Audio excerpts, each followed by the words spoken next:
Olá, pessoal. A gente está em mais um episódio do nosso podcast, que é o podcast do Intef, onde a gente tenta trazer temas práticos do dia a dia, né, o contexto da medicina do trabalho, da saúde ocupacional. Então, a gente tenta trazer esses assuntos, né, de uma forma bem geral para a gente ter um bate-papo que a gente conversa, né, com vários especialistas, vários colegas, né, que são referência, às vezes, em alguns temas. Então, hoje eu convido aqui Bernardo Matosinhos, meu colega médico do trabalho, que foi meu preceptor. Então dá para ver que ele é mais velho do que eu. Brincando, gente. Não parece? Não parece, mas ele é mais velho do que eu, né? O Bernardo, na época minha de residência, o Bernardo foi meu preceptor aí. Me ensinou várias coisas também, me conduziu para a forma técnica, que é isso que a gente busca na medicina do trabalho. Bernardo, muito obrigado pela sua presença, por estar aqui. Eu sei do seu tempo corrido e obrigado pela oportunidade aí. Cara, mas obrigado. Eu que agradeço ser convidado. Primeiro porque eu tenho um carinho muito grande por você. A gente tem uma formação muito parecida, muito próxima, né? E, cara, você tá com o maior destaque aí, tanto nas redes sociais, nos seus produtos, nos seus cursos, né? Então, cara, super prazer estar aqui. Sempre que você precisar, estou à disposição. Obrigado mais uma vez. E claro que a gente vai falar de temas que você gosta, né? Que é o tema de gestão, que eu acho que é importantíssimo para a nossa área, né? De medicina do trabalho, da questão da saúde ocupacional, que eu falo que médico que a gente não é formado para a questão de gestão, mas a medicina do trabalho não tem como você fugir, né? E nesse contexto, Bernardo, que eu queria que você falasse um pouco dessa importância da gestão na medicina do trabalho, porque eu vejo muitos colegas falando que está desvalorizado, porque eu não tenho, né, aqui na empresa eles não me veem, só veem questão da obrigação, mas eu acho que a chave muitas vezes é o processo de gestão ali dentro. Como que é essa visão sua e como você vê a questão da gestão para trazer esse olhar diferenciado para a medicina do trabalho? Não, legal. Se a gente for pensar no negócio de uma empresa, nunca é saúde, né? A não ser hospitais ou que o negócio da empresa seja propriamente a saúde, o exame médico, a consulta médica nunca é necessariamente a saúde.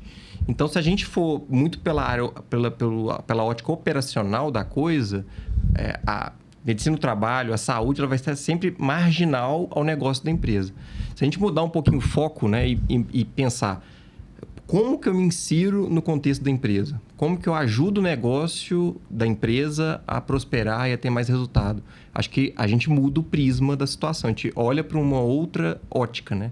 E a gestão ajuda muito nisso. É como eu consigo fazer com que o processo de saúde, e aí todos os processos envolvidos em saúde, eles sejam importantes para a empresa. Hoje em dia a gente tem a agenda ESG, né? A agenda ESG é uma sigla em inglês, fala um pouquinho de gestão de governança ambiental, os impactos de governança ambiental e social.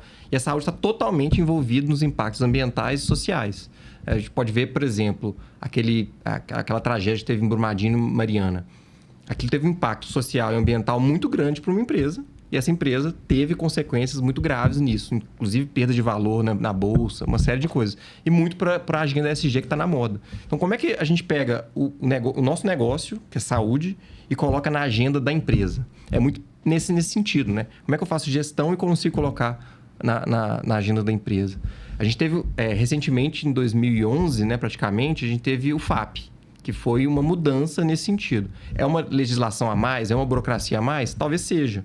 Só que é uma oportunidade também para que a área de saúde se valorize. Se a gente conseguir pegar os dados do FAP e mostrar para a empresa que, cuidando melhor das pessoas, a gente tem um resultado econômico para a empresa, a gente consegue ajudar a empresa a reduzir custo, nós estamos nos colocando como importante para a empresa e nos colocando no negócio da empresa.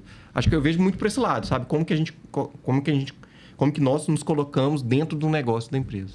E eu acho que isso que você trouxe, né? A questão da perspectiva, da ótica, né? Que eu converso com vários colegas, a gente trazer essa visão da conscientização, né?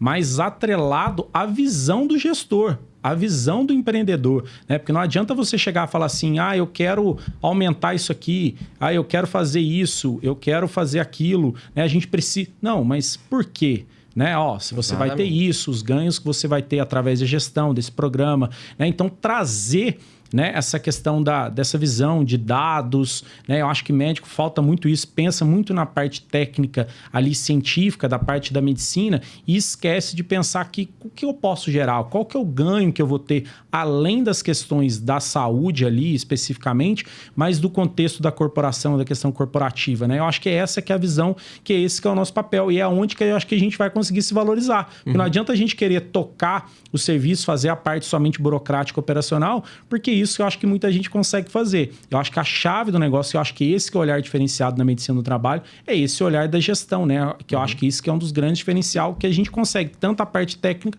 quanto da parte da gestão. E às vezes são coisas simples, assim, não precisa ser nada muito elaborado. Por exemplo, muitas vezes o médico examinador está muito preocupado com o atendimento operacional que ele faz. E ok. Agora, será que ele já fez uma contagem da produtividade dele? Ele sabe quantas consultas que ele atende por dia? Ele consegue saber que nessa produtividade, com essa qualidade que ele entrega, será que ele não conseguiria negociar um salário diferenciado? Então, é muito básico isso. Eu contar quantas consultas que eu faço, qual que é o desfecho, se a pessoa ficou satisfeita ou não com a consulta. É básico, simples, e as pessoas não fazem. Então, às vezes com coisas simples, você consegue mostrar o seu serviço de uma maneira diferente. Igual as pessoas, né, vários alunos, os colegas me perguntam, quantos atendimentos que você acha que é possível fazer numa manhã, né? Ou num 80. turno. Aí você fala para você, não é um número, assim, direto, né? Imediato. Acho que o contexto de avaliação é muito mais importante do que a questão da quantidade. E aí você fala, mas como que eu vou virar para um gestor de uma clínica, um empreendedor, né, e falar para ele que eu vou reduzir o número de atendimentos? Não, mas você vai colocar, diante de um retorno ao trabalho, que uma complexidade é maior, às vezes um admissional que o tempo é maior, o demissional, que às vezes é um caso mais complexo, também é um tempo maior. Então, você vai gerar isso, a questão do atendimento. Por isso que a gente vai fazer assim, por isso que a gente vai conduzir dessa forma. Então, acho que, eu atendo tantos exames aqui. Na semana passada, eu atendi 40, 45. Ou então, você ter números, dados, né, de quantos você atendeu, quais são os CIDs daquelas pessoas que atenderam, ou seja, às vezes CIDs mais complexos, às vezes CID-M, CID-F. Então, você trazer, quando você chegar com esses dados para discutir com o empregador... outra história. E muda, cronometra, mede, conta, é simples. Você não precisa ser um cientista de dados para conseguir esse tipo de informação. Simples, conta num papel, não precisa de nada muito elaborado, né? E é coisa pequena que vai dar resultado. E eu acho que isso que você está colocando, né? As pessoas, elas pensam em questões muito complexas, mas deixa de fazer o básico. Quantos atendimentos você faz? Quais são os tipos de atendimento que você faz? Qual que é a casuística? Qual que é os setores que você atua? A gente está precisando aqui fazer um processo de avaliação mais detalhado no setor X, porque eles estão vindo mais com adoecimento Y. Então, assim, isso, né, a gente consegue hoje de forma muito rápida, né, com o sistema de saúde, né? Porque eu acho que cada vez mais os sistemas de saúde ocupacional, eles estão fazendo essa questão da gestão, que eu acho que você trabalha bem com isso, né? E eu queria até que você colocasse um pouco disso. Como que você vê a evolução dessa questão da sistematização, da questão das tecnologias no contexto mesmo da medicina do trabalho, e se as empresas estão vendo realmente essa visão da gestão da medicina do trabalho? Legal. A medicina do trabalho está na pré-história, né? Assim, a gente tem hoje, na realidade do Brasil, né? Como eu trabalho numa empresa de consultoria em saúde, eu consigo acompanhar processos de saúde em várias empresas de vários portes e em parceiros, em clínicas espalhadas pelo Brasil. A grande maioria, por incrível que pareça, faz consultas em papel. Tem vários motivos para isso acontecer, né? Tem médicos que querem atender 80 pessoas num dia, e aí é muito mais fácil preencher um papel do que um sistema que ele tem que realmente preencher cada dado, ele tem que fazer uma consulta de verdade. Regras, né?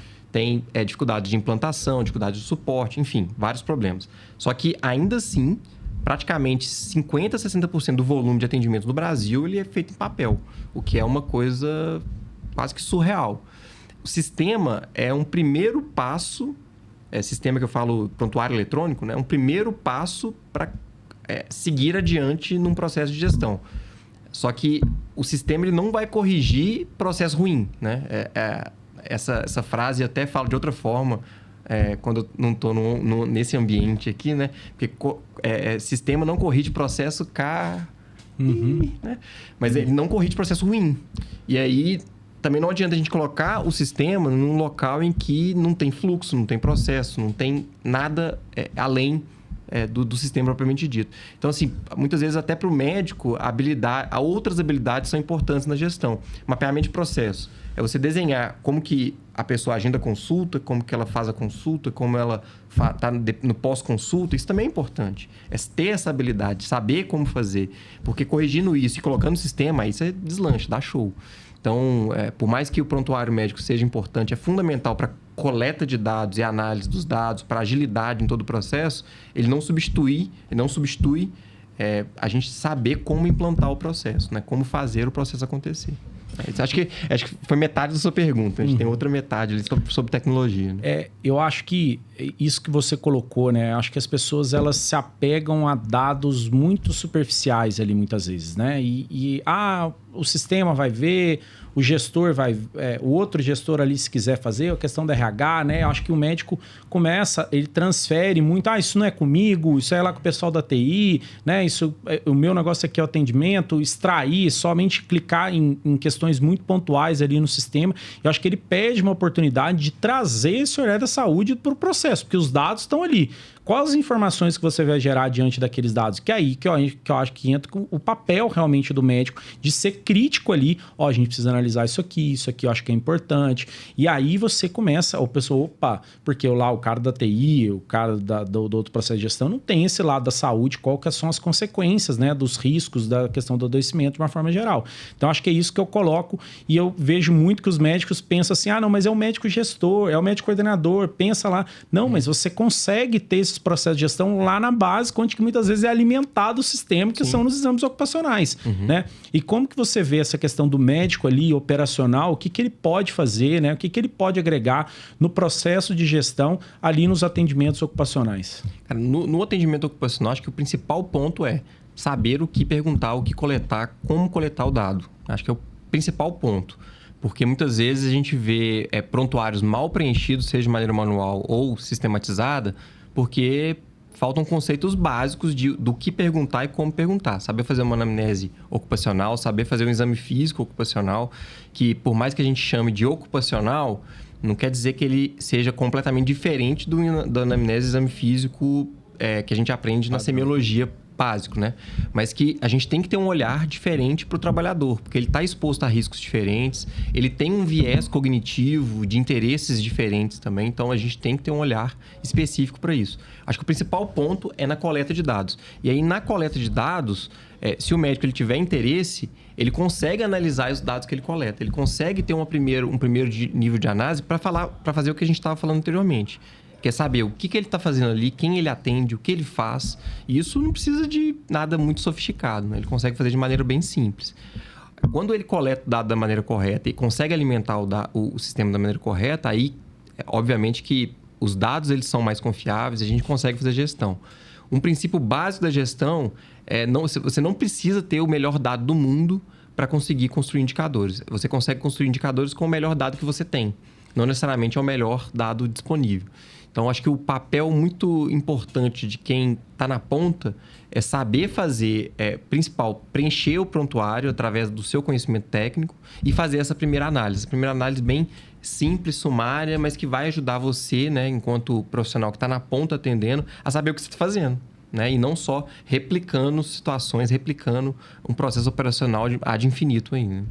E eu acho que isso passa muito pela formação do médico, né? Acho que a questão, formação do médico muito técnica, muito objetiva, da questão curativa, terapêutica, né? E esquece de ter, que é um dos pilares mesmo da medicina, da questão do preventivo, da questão de promoção de saúde. Então, eu acho que passa um pouco dessas falhas, né, no processo de formação do médico.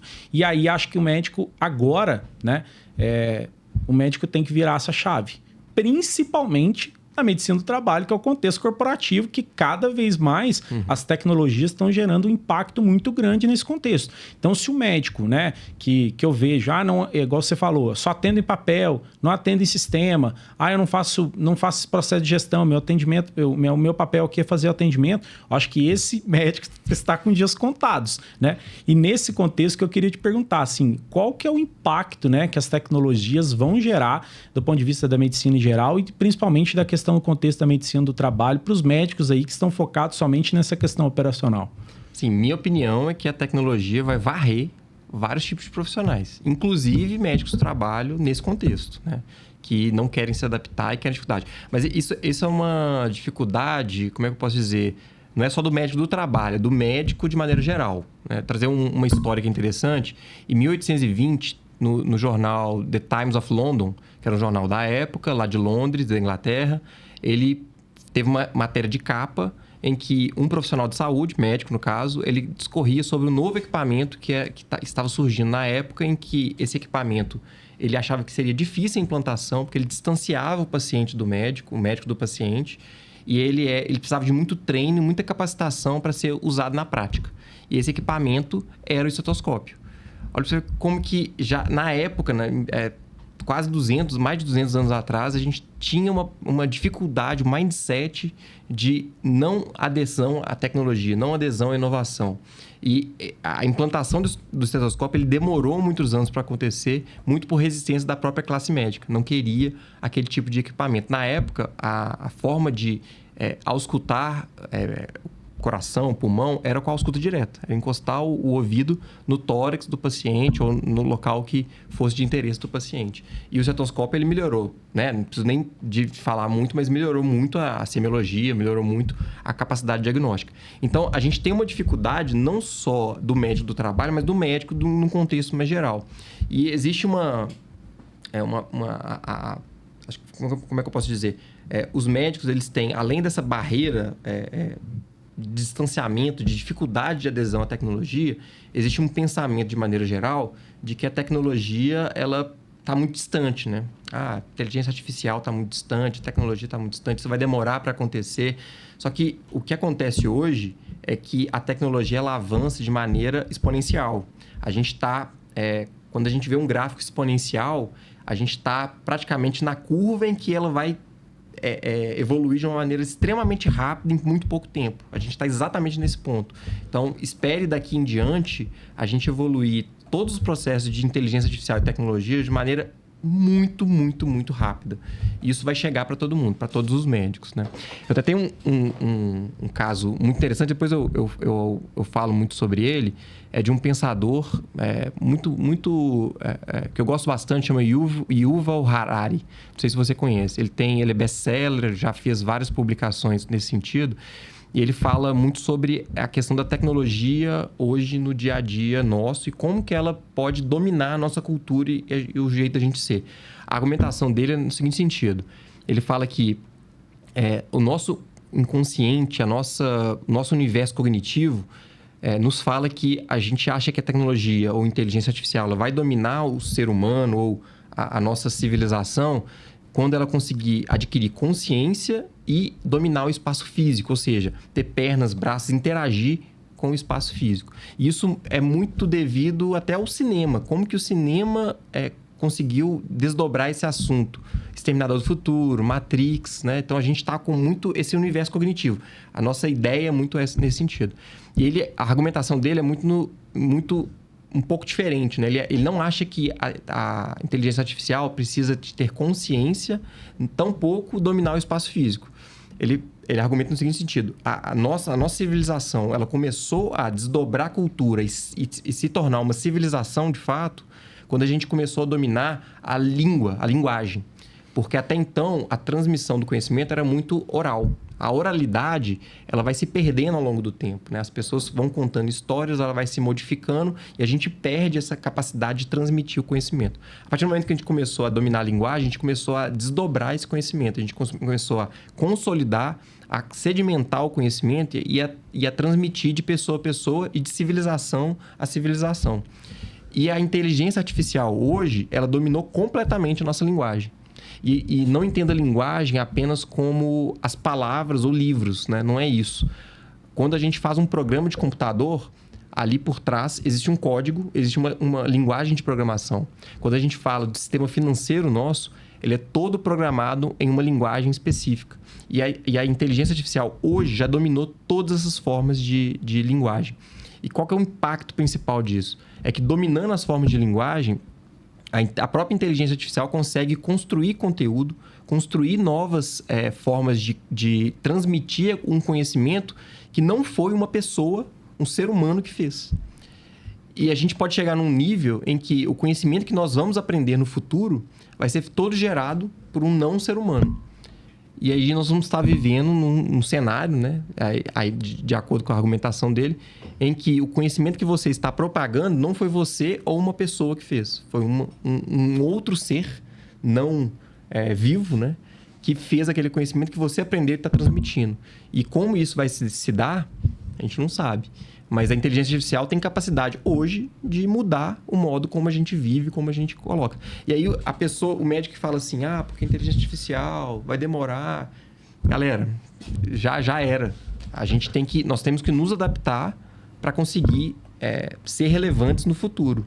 Porque senão nós vamos ter grande dificuldade. Eu acho que esse contexto, né, que você colocou assim desse raciocínio, né, de toda a questão de como que se dá, da questão histórica, da questão de evolução, né, porque eu vejo muito, né, os colegas, né, são muito imediatistas, né? Então, assim, eles veem a medicina agora, né? Ou seja, as tecnologias pontualmente, né? Aquilo que você falou, né?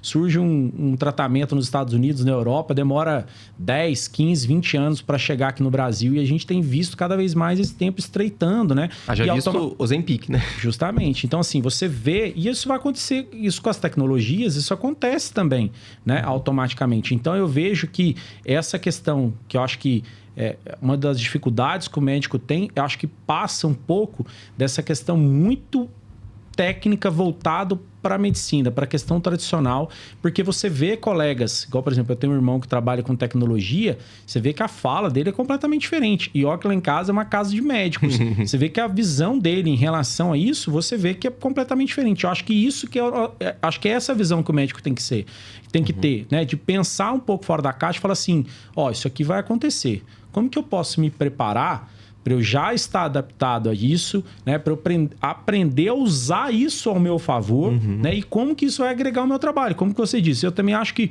assim, fala assim, acabou o médico? Não. Mas eu acho que vai ficar os médicos que usam a tecnologia e sabem utilizar dela da melhor forma, para melhor cuidado do paciente, para o trabalhador e de uma forma da medicina em geral. Então, o médico que não tem essa visão da tecnologia, né?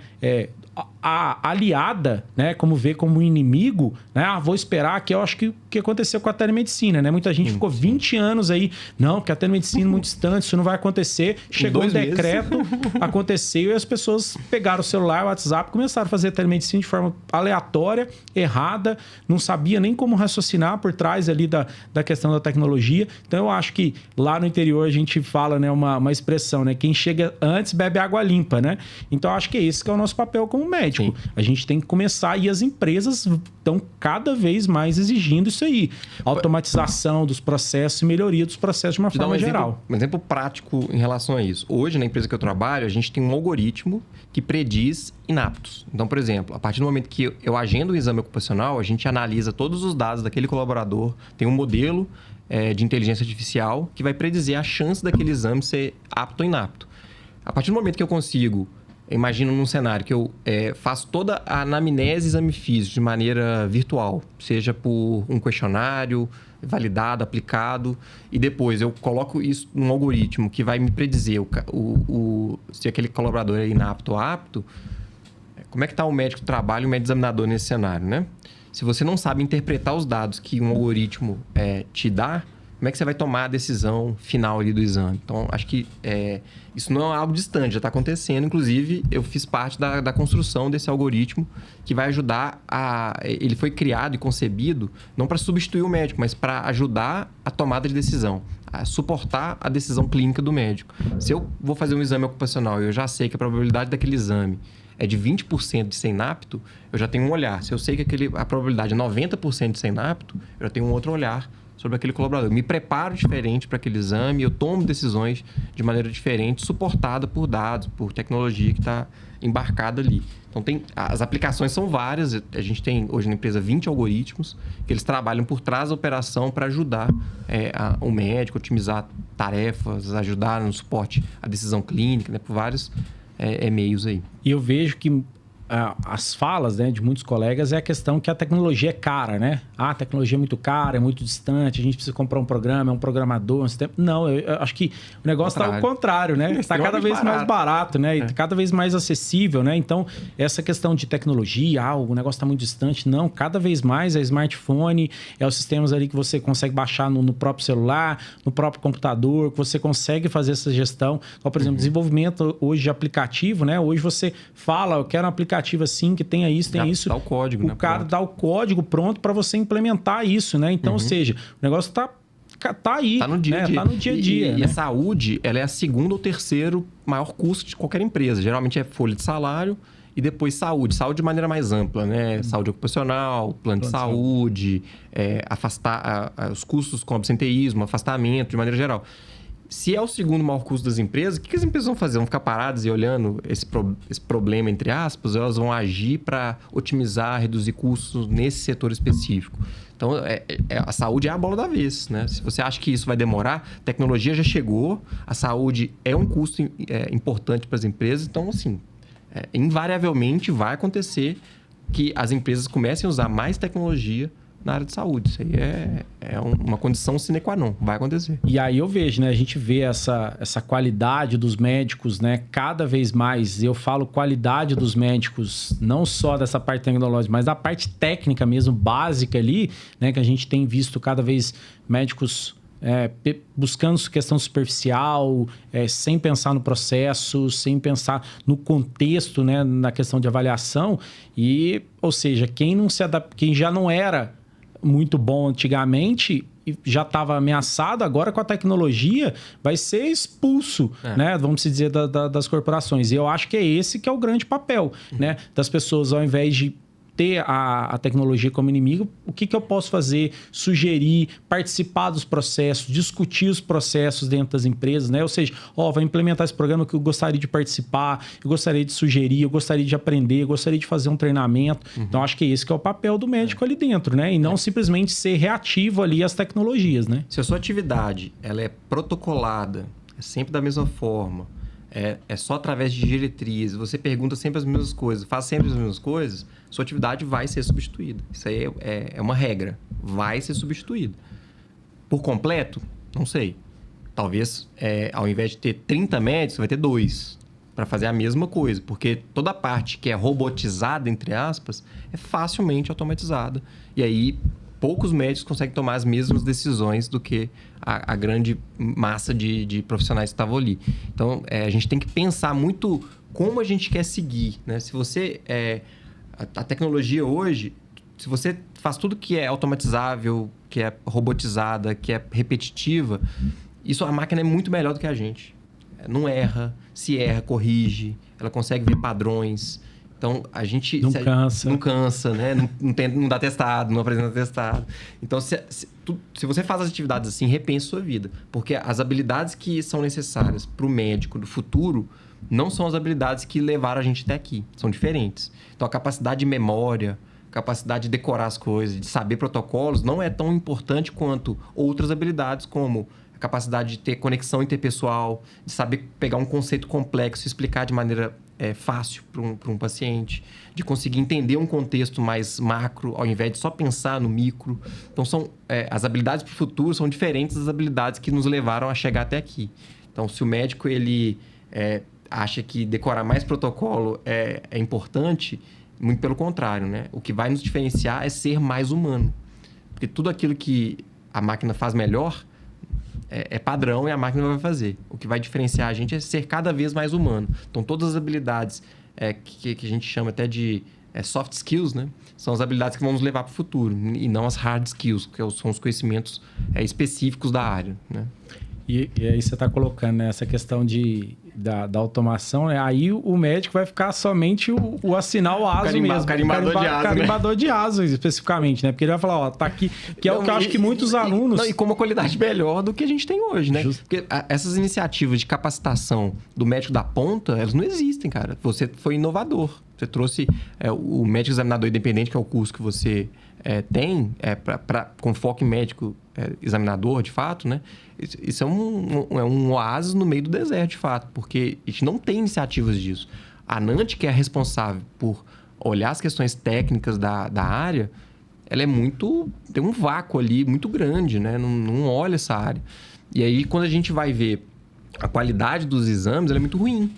E aí, as empresas, às vezes, delegam a gestão de médicos examinadores ou liderança, de fato, de médicos examinadores, porque elas já sabem que a pessoa está ali como um bico, vai trocar de emprego a cada 2 meses. Então, para que eu vou investir tempo nessa pessoa? Se daqui a 2 meses eu vou ter que trocar.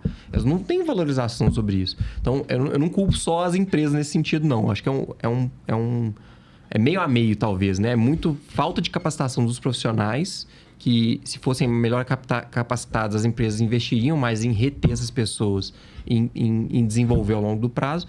E as empresas também que têm dificuldades nesse processo. Então, acho que é um pouco culpa de todo mundo. E talvez a organização que poderia ajudar nesse sentido não se manifesta e não tem muitas iniciativas. E eu acho isso que você colocou, né? Eu acho que fazer uma meia-culpa do próprio médico, né? Que as pessoas falam assim, porque está desvalorizado, que está faltando isso, porque as pessoas não pagam bem, porque a empresa não paga bem. Tá, mas você faz um trabalho que, se eu abrir aqui uma vaga, tem 10 na minha porta fazendo, né? Você não gera valor, você não pensa ali no trabalhador, é um cara burocrático, é um cara que só encaminha, é um cara que gera ali, assim, faz atendimento rápido, vai usar no processo judicial, o prontuário não está bem preenchido, não faz a orientação da maneira correta, encaminha de forma desnecessária, faz uma restrição de forma desnecessária, dá um inapto de forma desnecessária ou dá um apto de forma desnecessária.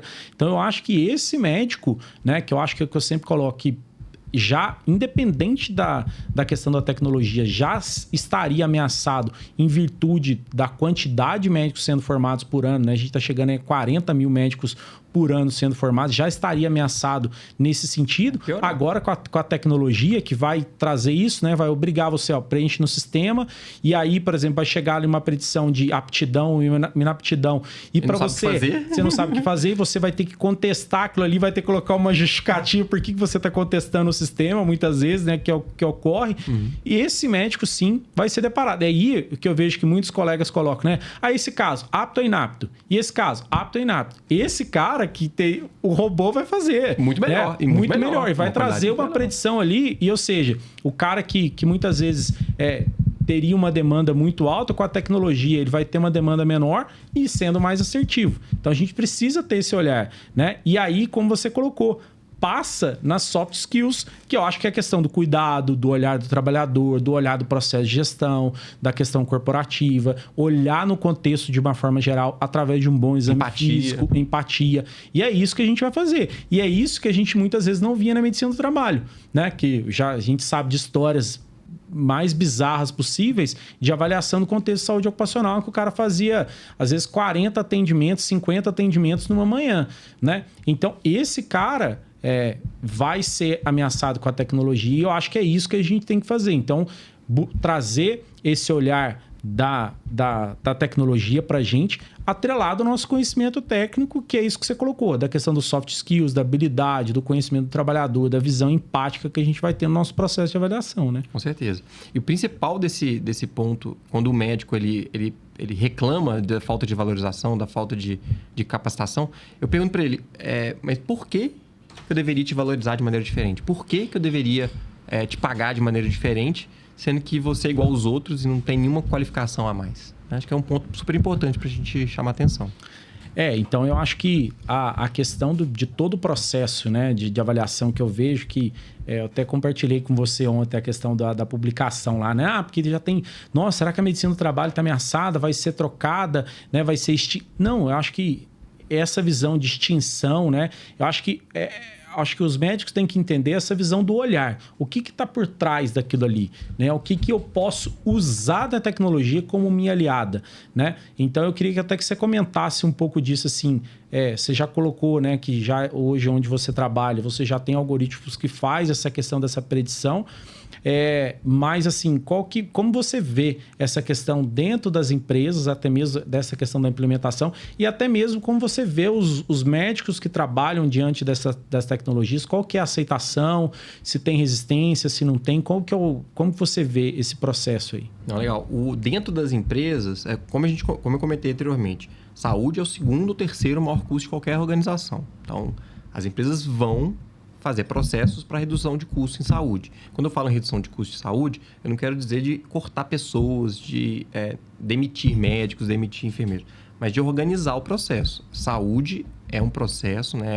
É uma linha de custo das empresas que tem muito desperdício, que tem muito processos que são ineficientes. Então, tudo isso vai ser otimizado. Isso aí não tem dúvida nenhuma. As empresas estão de olho nisso e isso vai acontecer. Se isso vai ser com tecnologia ou não, é uma outra história. Mas provavelmente na via tecnológica. Quando a gente implementa alguma tecnologia nova em qualquer operação, existe uma barreira muito grande. Como a gente comentou anteriormente, os médicos têm um mindset fixo, que é aquele mindset que não se modifica ao longo do tempo, que você não tem a capacidade de aprender a aprender, saber como se auto-capacitar, como buscar conhecimento por si só. E aí, todo o processo que a gente vai colocar, né, pelo menos na empresa que eu trabalho, nas operações nossas, é um processo dificultoso. Né? Tem um nível, uma curva de aprendizagem grande em que a gente tem dificuldade de implantação. Se a gente tivesse médicos com mais capacidade, talvez esses médicos tomariam um lugar desses que estão com dificuldade com a tecnologia. Então, acho que é um caminho sem volta. A tecnologia nas organizações é um caminho sem volta. E os médicos que se adaptarem melhor, que tiverem parte dessa conversa que a gente teve, né? De se capacitarem melhor, se adaptarem melhor, tiverem os skills corretos, as habilidades corretas, vão sair na frente sem dúvida nenhuma. Isso aí não tem é um caminho sem volta. Não tem como voltar atrás e valorizar profissionais que querem voltar para o passado, né? Isso aí não vai acontecer. E como você colocou, né? As empresas têm essa dor do custo da saúde, né? Então, a empresa já tem essa visão da questão assim, ó, eu tenho um gasto voltado para a saúde e as empresas, eu acho que ao longo de muito tempo, as empresas tinham isso, não tem como mudar, é uma questão de obrigação, é uma questão muito técnica, a questão de saúde, essa questão subjetiva, né? Então, infelizmente, ali é um gasto, é um dinheiro que eu vou ter que gastar mesmo, que já vai estar no orçamento e que está, vamos se dizer, perdido, né? E eu acho que as empresas estão trazendo essa visão, né? De o que a gente pode otimizar, o que a gente pode transformar, quais os ganhos que a gente pode ter. E aí eu acho que o médico, com o conhecimento dele técnico, atrelado à questão de gestão e aberto às questões das tecnologias, eu acho que é o cara que vai fazer a diferenciação ali dentro da atuação na questão da saúde ocupacional, porque não vai ser um engenheiro que vai fazer uma questão muito técnica ali de sistema, não, você vai ter a voz, você vai ter domínio, porque as tecnologias vão ser cada vez mais acessíveis, cada vez mais amigáveis, cada vez mais intuitivas. Então, você vai poder colocar o seu conhecimento técnico, a sua visão, as suas soft skills ali, de uma forma muito mais assertiva. E eu acho que é isso que a gente tem que buscar fazer. Sim. Desenvolver esses lados, né? Como você disse, né? No curso, né? Eu coloco isso para os médicos. Assim, gente, pensa fora da caixa. Tenta pensar além da questão do atestado de saúde ocupacional, de carimbar, encaminhar, fazer ali... Quando você adquire isso, nessa questão complexa da visão... vamos dizer, geral dali da avaliação, você ganha uma bagagem, uma questão de destaque ali, muito, muito assim, diferencial para que, igual você falou, não vai ser qualquer médico que vai chegar ali que aquele médico vai trocar, né? Então, assim, nesse contexto, né? Uma pergunta que eu te faço assim, quantos médicos você já viu da parte de tecnologia e te falar assim, nossa, eu gostaria de aprender, como que é isso, né? Me ensina sobre isso. Você vê muitas vezes o cara fala assim, não, isso aqui tá distante, isso aqui eu não mexo com isso não. Sempre negando, né? Sempre negando e colocando barreiras, isso não vai acontecer, isso vai demorar para acontecer, na saúde é diferente, né? Isso também é super comum, na saúde é diferente, para fazer consulta é diferente. Por que será? Será que é mesmo? Será que é tão diferente assim? Ou a gente trabalha sempre... O nosso conhecimento, desde a época da faculdade, ele é matricial.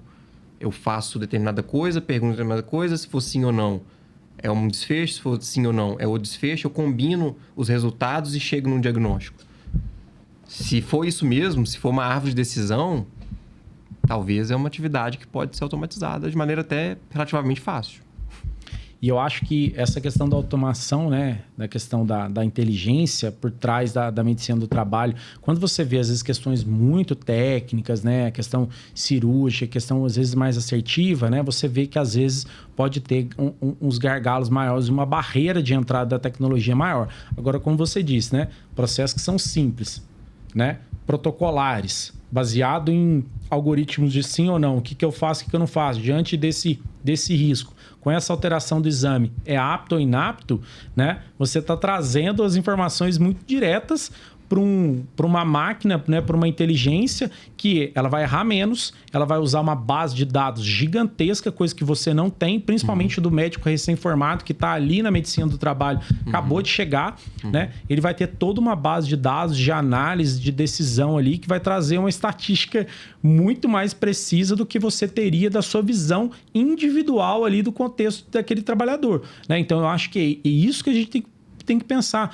O que a gente pode fazer, estudar, da gente ler, o que a gente pode agregar para a gente ir ganhando, né, visões de destaque dentro da empresa, atrelando essa questão do conhecimento técnico, gestão e tecnologia, né? Com certeza, com certeza. Se tivesse um conselho para dar para os médicos que estão nos ouvindo aqui hoje, nos vendo aqui hoje, estudem assuntos que são fora do seu dia a dia. Se você continuar nos mesmos assuntos do seu dia a dia, você vai ter dificuldades. Então, estude um pouco de ciência de dados, entenda um pouco de...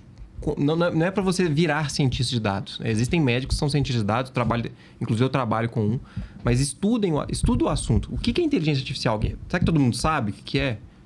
O conceito, como que é construído, por quê, como que são construídos os algoritmos. Estude gestão, estude liderança, estude assuntos que fogem, estude custos da saúde. Será que todo mundo sabe como é que é a formação de custo dentro de uma empresa? Todos esses assuntos vão te dar uma bagagem que vai te diferenciar no mercado. Agora, você saber mais um protocolo, saber como perguntar, isso aí provavelmente vão ser atividades que vão ser substituídas, assim, já estão sendo, né? E dentro de pouco tempo, eu acredito que a gente vai até deixar de fazer esse tipo de atividade.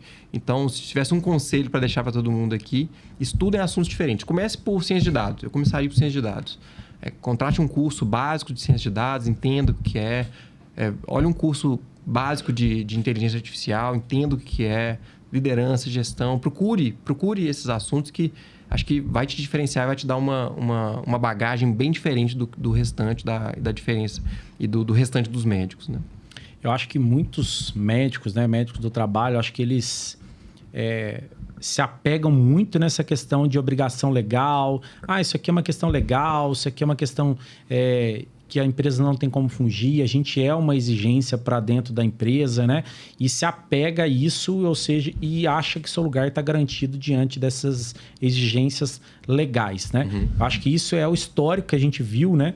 A gente viu ao final um pouco dessa medicina muito burocrática, apesar de ainda ter, mas às vezes não tinha nem essa questão de gestão, a gente via muito poucas empresas que faziam o processo de gestão.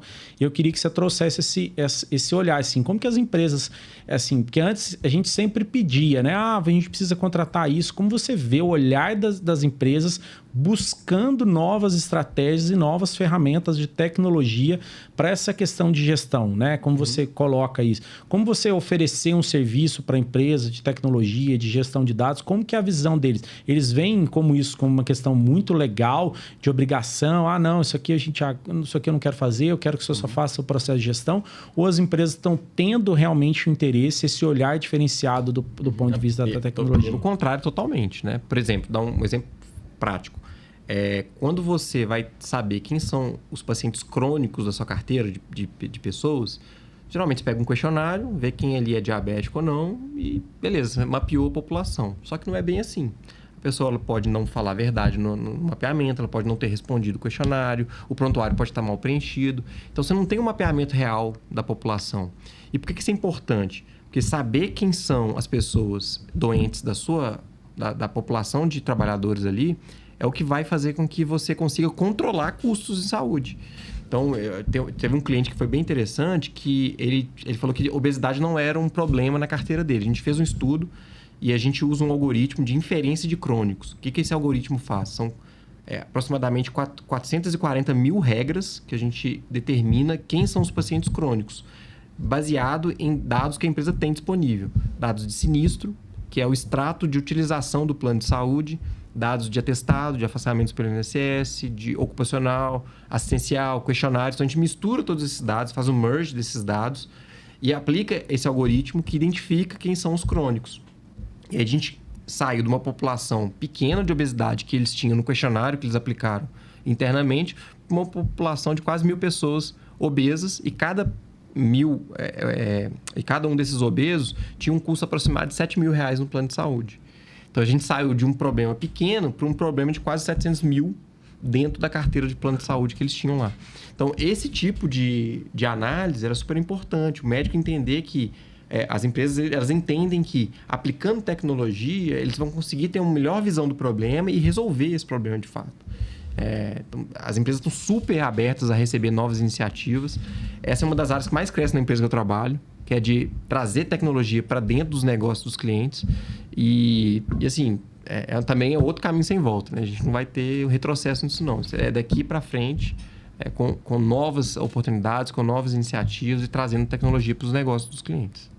Eu vejo que essa questão, né, dessa visão, porque a gente espera que isso vai chegar... Não, vou esperar o médico trazer essa visão, né? Sendo que o fluxo, né, tá vindo de cima para baixo, né? Exatamente. Porque eu acho que, às vezes, nas empresas, às vezes, é difícil você implementar alguma coisa, né? A gente, né, nos programas que a gente vai fazer de gestão, programa de saúde e bem-estar, de gestão, você chegava lá, as empresas, qual que é o custo? Quanto que eu vou reduzir? Aí você tirava um dado, chegava ali, a empresa, não, corta. Agora não, você tá vendo que as empresas tá chegando de cima, né, da diretoria, gerência, superintendência, falando, o que a gente pode fazer? Tem isso aqui que fulano de tal tá fazendo. Que a gente... Então, ou seja, o fluxo está ao contrário, né? É falta de conhecimento de conceitos básicos de epidemiologia. Faz sentido. O que eu vejo de programa de tabagismo em empresa não é brincadeira. Tabagismo é 7% da população, 5% da população, o custo do tabagismo é muito baixo. Agora você vai ver, não tem nenhum programa para obesidade, que é um custo altíssimo. Eu peguei um cliente semana retrasada que o problema que ele tinha de oftalmologia dentro da empresa era gigante. E a gente vai estudar o porquê, eu não sei falar o porquê. Mas era um custo no sinistro deles gigantesco. Então, assim, a gente tem que atrelar o interesse da empresa, que é saber os dados de saúde, como isso impacta no negócio deles, com o conhecimento que você tem. Então, a partir do momento que a gente conseguiu dar um holofote, né, colocar luz no problema de oftalmologia... Por que o médico da empresa não pegou esse problema para si e falou, cara, eu vou estudar esse problema. Por que as pessoas estão... A gente está tendo um gasto tão grande, totalmente fora da curva, em oftalmologia, que não tem nada a ver com o negócio nem com os riscos da empresa. O que está acontecendo aqui? E nesse caso específico desse cliente, o médico nem se interessou pelo assunto, né? Quem vai fazer isso vai ser terceirizado. Ele perdeu uma oportunidade de colocar o seu trabalho a serviço da empresa e se colocar importante no negócio da empresa, né? Então, assim, essa demanda que vem das empresas, ela está acontecendo cada vez mais. E se você, médico da empresa, ou médico examinador, coordenador, médico do plano de saúde, sinistro, enfim, se você não se empoderar dos dados, né, e começar a atuar, vai ficar para trás mesmo. E eu acho que isso passa muito, né, nessa visão, né? Que eu vejo as questões operacionais, né? Foco operacional, foco nos exames. Vou lá, dessa formação tradicional que a gente vê da medicina, né? E aí eu vejo que isso já era algo diferencial você saber de gestão, né? Aí quem não entrou na gestão agora vai ter que saber gestão aliada à tecnologia, né? Então, assim, quem não faz, não está pensando nesse processo, igual você falou, porque o médico não quis saber. Por que ele não quer saber? Porque ele fala assim, mais um trabalho para mim, isso aqui não é meu, né? Isso aqui não é comigo, é que eu falo muito pros... Não tem risco, não é meu. Isso, não é meu. Então, assim, eu vejo muitos médicos examinadores, não, isso aqui... E passa não só da tecnologia, mas o que você vê no contexto? Não é com RH, é com jurídico, né? Nunca é do médico. O médico está ali fechado no ambulatório. E agora eles falam isso com a tecnologia. Não, isso aqui não é comigo. Traz aqui o sistema e me mostra como que é o sistema. E é difícil. Ou seja, ele não tem nem vontade, né? Nenhuma força de vontade ali para buscar, né? Aprender ali de uma coisa que às vezes é muito intuitiva, que às vezes ele pode sugerir, ele pode ter essa visão. Que eu acho que esse que é o lugar que a gente tem que buscar, né? Eu acho que a questão da telemedicina, né? A questão das tecnologias, eu acho que é isso. A gente ter o lado domínio, da fala, né? O domínio da fala. A gente fala assim, na medicina a gente pode fazer até aqui. A medicina a gente consegue fazer até aqui. O ideal a gente faça até esse ponto. É a gente trazer essa voz e não simplesmente falar assim, não, isso não vai acontecer, isso não é comigo, não pode, tá proibido, isso aqui é ruim, isso aqui não vai agregar, isso vai gerar prejuízo. Calma, você nem discutiu. Será que será que os médicos do trabalho, os nossos colegas, acreditam que a telemedicina ela não vai ser usada na medicina ocupacional para sempre? Será que o pessoal realmente acredita nisso? Que nunca iremos usar na medicina ocupacional? E por qual motivo, né? Tipo, tem algumas coisas que acontecem que eu fico me perguntando. Será que as pessoas realmente acreditam que uma ferramenta em que eu consigo fazer uma anamnese super bem feita, existe semiologia por telemedicina, existe, isso eu já estudei, fiz cursos, inclusive na Austrália, na Inglaterra, sobre semiologia por telemedicina. Dá para fazer, inclusive de maneira melhor do que os exames que são feitos atualmente, que geralmente o exame físico vem em branco, né, nos prontuários que a gente recebe. Será que as pessoas acreditam realmente que isso não vai acontecer nunca? E que todas as especialidades vão avançar e a medicina do trabalho vai ficar parada? Então, assim, a capacidade que nós temos de acompanhar a evolução e de ter o domínio sobre isso, ela é fundamental. Se a ANAND se posicionasse diferente em falar, olha, a telemedicina ela vai acontecer na medicina ocupacional, só que existem critérios. A gente vai estabelecer como são esses critérios, como isso vai acontecer, tentar regulamentar isso, não no sentido de estabelecer leis, mas de dar diretrizes que sejam eficientes e que aconteçam. Às vezes, tô viajando aqui, mas fomentar as plataformas. A ANAND construiu a plataforma e oferecer ela dá os treinamentos. Ela fazer a capacitação dos médicos. Eu não tenho a solução, não, mas o que está sendo feito hoje de simplesmente proibir, talvez não seja o melhor caminho, porque isso, invariavelmente, alguma hora vai acontecer, né? Se não for hoje, amanhã, depois de amanhã. Então... E aí, o que é o problema, né? Aí você volta naquilo que a gente falou, vem de cima para baixo, que é o que aconteceu com a telemedicina de uma forma geral. A gente perde totalmente e a gente perde completamente o domínio, porque ao invés de, não, vamos fazer um processo de transição, vamos fazer somente, né? Uma coisa que eu até conversei com o Alexander uma vez, vamos colocar somente pessoas de administrativos, sem risco, em exames periódicos, sem doenças crônicas. Vamos testar, vamos fazer um projeto piloto para a gente avaliar como que é esse desfecho. Depois a gente faz o treinamento, depois a gente abrange para as outras questões, né? Não, vamos a questão de risco ou demissional, entendeu? Mas a gente trazer isso para discussão e não como você colocou, né? Simplesmente proibido, fez um decreto e não Acabou. Traz essa discussão. E aí eu acho que isso perde muito, porque a chance de vir alguma questão, como você diz, a questão de governo, uma questão de cima para baixo, e a gente perder essa voz, esse lugar nosso, que é aqui a gente consegue fazer, isso aqui vai ser prejudicial, isso aqui não pode fazer, né? Eu acho que a gente perde esse poder de fala e a gente vai ficar refém da questão, né, da questão da política, da questão do legislativo, que vai colocar uma coisa conforme eles imaginam. Como que a gente viu até mesmo a questão do Kim Kataguiri lá, que colocou que deveria acabar os exames ocupacionais. Sim, né? Sim. Então, assim... Não passou, mas e aí? Até quando isso vai acontecer? Né? Então, se a gente não trouxer a visão da fala, gerar valor, trazer a nossa visão da importância dos exames ocupacionais, da medicina do trabalho, da telemedicina, o que a gente vai fazer? A gente vai ficar à mercê dessas decisões e vai perder o nosso poder de fala, porque vocês nunca discutiram, agora está imposto dessa forma. E aí, colegas que pensam de formas muito diversas, eles vão fazer da forma com que eles bem entenderem, sem treinamento, sem orientação, sem uma diretriz, sem um protocolo. E aí que eu acho que vai entrar o caos da medicina do trabalho. Porque eu acho que as pessoas falam que se entrar... Nossa, se a medicina do trabalho já está ruim, imagina com a tecnologia. Não, às vezes pode ser o contrário.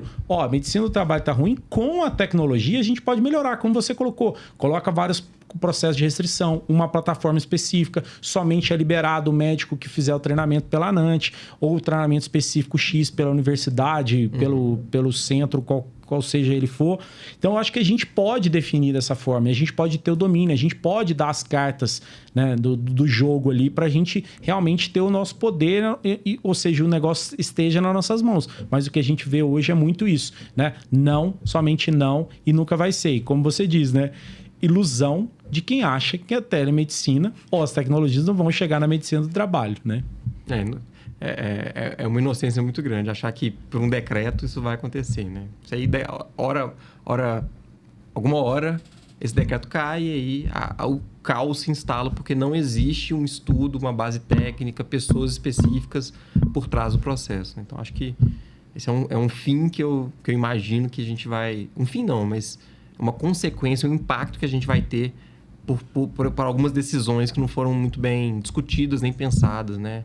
na época que foram definidas, né? Mas, enfim, por enquanto estamos... A gente está muito lamentando aqui, né? Acho que, de maneira propositiva, acredito muito que, primeiro, os médicos têm que se instrumentalizar, discutir, estudar. Então, estudem os assuntos que a gente comentou aqui. Todos esses assuntos, eles são interessantes. Não precisamos ser especialistas em gestão, liderança, tecnologia, mas precisamos conseguir conversar com pessoas que são especialistas, dialogar com essas pessoas, dar opinião sobre esses assuntos. E, assim, abra a cabeça, né? Acho que o grande... Se eu fosse deixar um ponto aqui, seria exatamente esse. Acho que essa fala, né, Bernardo? Acho que resume um pouco da nossa conversa, né? Os médicos serem abertos, os médicos serem propositivos, né, interessados, né, antenados ali, fazer parte dos processos, né, querer buscar essa visão ali dentro das empresas, buscar se aprimorar, o que ele pode fazer diferente, como ele pode se adaptar diante dessas novas tecnologias, diante dessas novas visões, né, que ele tem no contexto de saúde ocupacional. A gente viu, né, a tecnologia está aí, né, as mudanças estão aí, não estão no futuro, né, elas já chegaram e cabe nós fazer o nosso posicionamento, a nossa frente ali, nosso lugar de fala dentro desses ambientes para que a gente consiga realmente sustentar, né, a nossa posição e a nossa visão. Então, agradeço muito, cara, pela sua presença aqui. Eu sei do dia, né, da semana corrida, né? Principalmente um pai de família, né, Bernardo? Mas agradeço muito aí a sua presença, a disponibilidade para trazer um assunto que muita gente não quer falar, não quer escutar, mas eu acho que a gente tem que se conscientizar. Então, agradeço mais uma vez aí pela sua fala aí. Estou super à disposição, sou seu fã, né? Sabe aquela história do mestre superar o aluno superar o mestre? É mais ou menos isso, né? A gente trabalhou em conjunto durante algum tempo, né? E eu acho que, cara, sou super seu fã, né? Acho que você está super em destaque. Estou super à disposição também, tá? Então, pode contar comigo para as próximas vezes. Obrigado. Bernardo, eu queria que você falasse pro pessoal como que o pessoal te acha nas redes sociais, em relação aos seus cursos, essa questão de visão que você tem de gestão de consultório, que eu acho que é legal também, né? Traga aí pro pessoal aí, faz um convite para te seguir nas redes sociais e também das suas atividades que você faz, da empresa, enfim, que você preferir aí. A minha rede social é @BernardoMatosinhos, tanto no LinkedIn quanto no Instagram, então podem me procurar por lá. E meu site, bernardomatosinhos.com. Também acessem lá, vocês vão ver tudo que eu faço e tudo que eu estou desenvolvendo ao longo da vida aí. É isso. Então, pessoal, quem tiver interesse em conhecer mais essa questão de gestão, né, siga o Bernardo. Bernardo fala muito disso, traz essa questão dessa visão prática, essa questão de gestão, das tecnologias em relação à medicina do trabalho, que a gente tem que ter essa visão, tem que ter esse olhar, a gente tem que estar atento quanto a isso. Então, por isso que eu trouxe ele para falar. Agradeço a presença de todo mundo aqui, de todos vocês. Então, quem quiser, né, que não está inscrito no canal, pode se inscrever, compartilhar, né, fazer os comentários que tiver aqui. Quem quiser sugerir novos entrevistados também pode colocar nos nossos comentários. Agradeço vocês, espero vocês no nosso próximo episódio. Forte abraço.